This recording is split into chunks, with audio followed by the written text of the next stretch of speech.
안녕하십니까. 7월 19일 저녁 김경국TV 시작하겠습니다.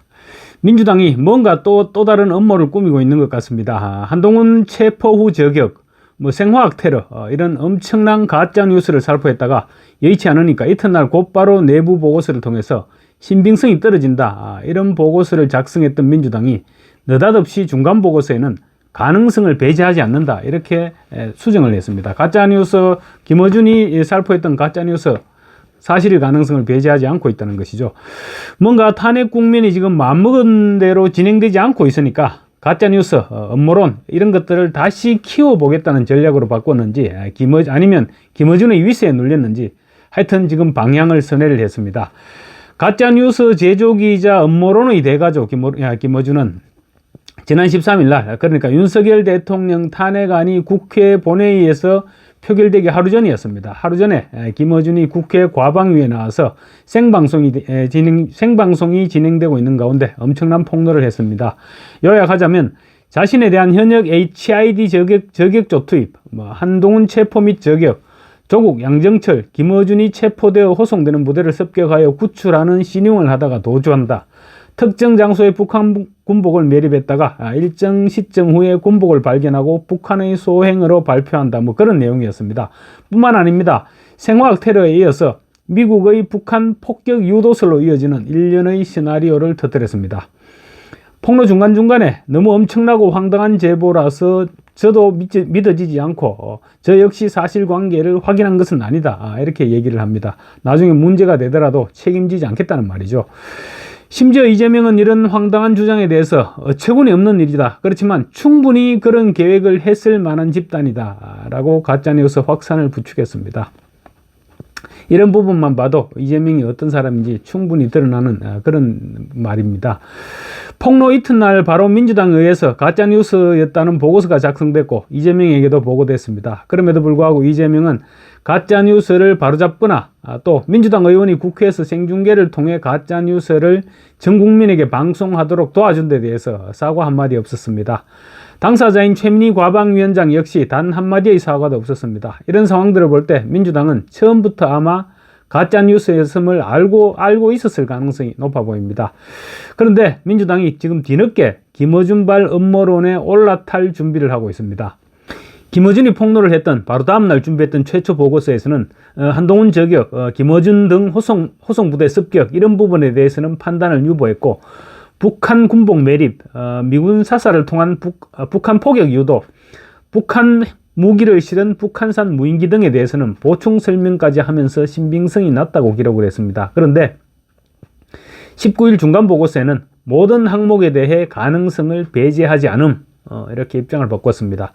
14일 최초 보고서에서는 판단을 유보하면서 일부 확인된 사실, 그러니까 정보사 요원의 겸가담 이런 부분들입니다. 일부 확인된 사실을 바탕으로 상당한 허구를 가미해서 구성한 것으로 판단한다, 이렇게 보고서를 작성했던 것과는 완전히 딴판이죠. 지난 14일 첫 번째 보고서에서 북한 군복 매립과 관련해서 북한군은 아군과 식별되지 않도록 하기 위해 오히려 민간인 복장이나 아군 군복을 착용한다, 이렇게 지적했던 부분이나 또 북한산 무기를 탑재한 북한 무인기 공격과 관련해서도 북한 무인기에 대한 무지에서 나온 주장이다, 이런 구체적인 설명을 달았던 것과는 지금 그 입장을 완전히 바꾼 것입니다.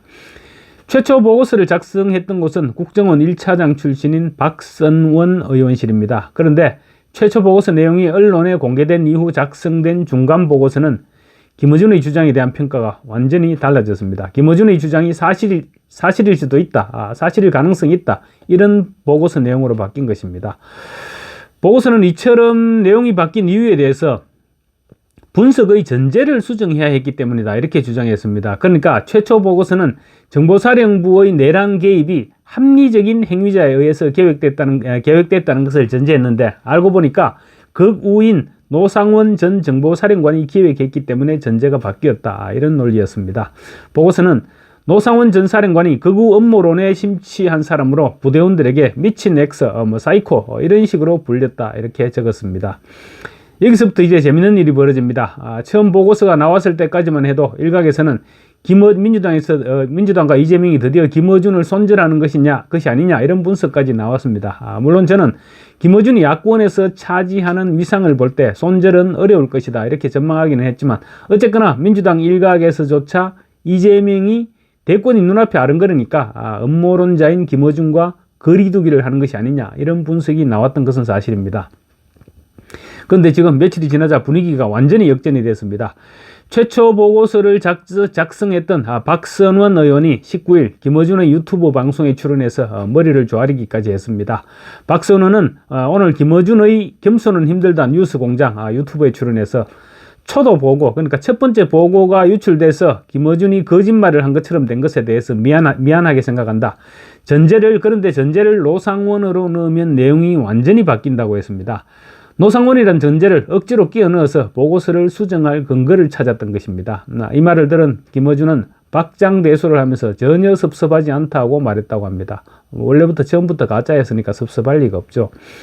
사성장군 출신인 김병준 민주당 의원도 제가 최초로 8월에 계엄설을 말할 때 사람들이 망상가라고 했다. 저도 김어준 편든다고 욕 많이 먹는다. 편드는 게 아니라 제보를 받으면 확인하는 것이 제 임무다 이렇게 얘기하기도 했습니다.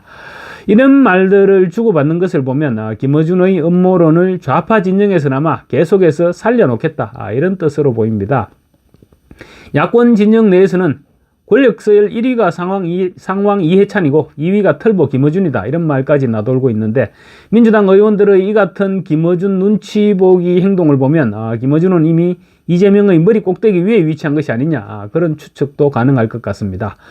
지난 총선 당시 여성 공천자들이 김어준의 뉴스 공장에 출연해서 김어준의 지시대로 큰절을 하는 웃지 못할 일이 발생했던 것도 김어준의 야권 내에서의 입지를 설명해주는 그런 부분이라고 할 수 있을 것입니다.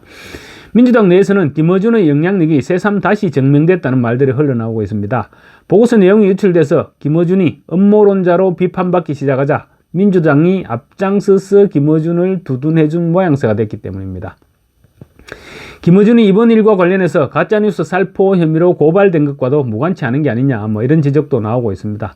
김어준의 가짜뉴스는 사실 어제 오늘의 일이 아니죠. 정치권에서 음모론의 대가로 불리는 김어준은 2010년 천안함 폭침 당시 좌초설을 제기했고 또 2016년 세월호 사태에서는 고의 침몰설까지 주장했습니다. 누가 봐도 황당한 가짜뉴스일 뿐만 아니라 여론에서조차 반응하지 않는 이번 음모론에 대해서 민주당이 보고서를 수정해가면서까지 김어준을 옹호하고 나선 것은 정말로 이해할 수 없는 일입니다. 민주당에 이해 안 될 일이 어디 한두 가지겠습니까마는 이번 보고서 파문을 보면 혹시 모를 조기 대선이 치러지면 이런 가짜 뉴스들을 최대한 활용하겠다 이런 의지가 읽혀진 대목이기도 합니다. 민주당은 아마도 거짓말도 100번을 하면 진실이 된다는 괴벨서의 말을 철석같이 믿고 있는 것 같습니다. 최소한 지금까지로 볼 때 개딸들에게는 통했던 수법이기도 합니다. 어쩌면 음모론자 김어준이 야권 내에서 이재명보다 서열이 높다는 말이 사실인지도 모르겠습니다. 감사합니다.